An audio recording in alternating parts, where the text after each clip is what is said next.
নমস্কার বন্ধুরা, শীতকাল তো চলেই গেল আর কড়াইশুঁটির দামও তো প্রায় কমেই গেছে। তাই জন্য সস্তায় কড়াইশুঁটি নিয়ে আজকে বানিয়ে ফেলেছি কড়াইশুঁটির কচুরি।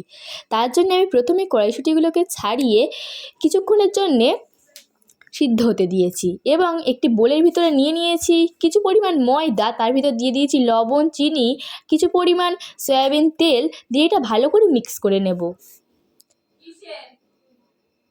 এবার এর ভিতরে একটু একটু পরিমাণ গরম জল দিয়ে এটা সুন্দর একটা ডো বানিয়ে নিতে হবে।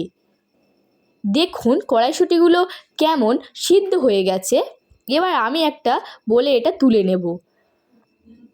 দেখুন আমাদের ময়দাটাও প্রায় মাখা হয়ে গেছে। এটা কিছুক্ষণের জন্য ঢাকা দিয়ে রেখে তার মধ্যে আমি নিয়ে নেব মিক্সার গ্রাইন্ডারের ভিতরে সিদ্ধ কড়াইশুঁটি, কাঁচা লঙ্কা আর 2 কুচি আদা দিয়ে এটা ভালো করে মিক্স করে নেব।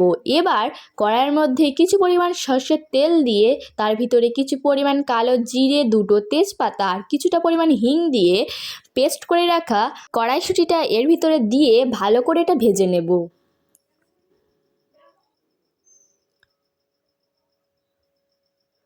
এর ভিতর দিয়ে দেব কিছু পরিমাণ লবণ এবং চিনি।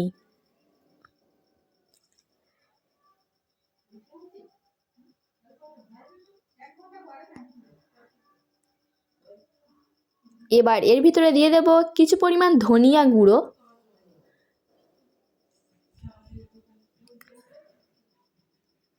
আর দিয়ে দেব কিছুটা পরিমাণ ছাতু।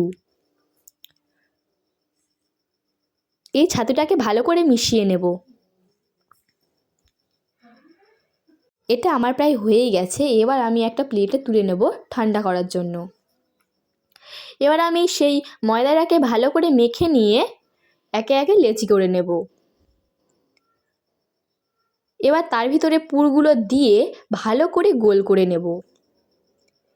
এবার আমি কড়ার ভিতরে দিয়ে দেব কিছুটা পরিমাণ সয়াবিন তেল দিয়ে সেই লেচিগুলোকে ভালো করে বেলে নেব।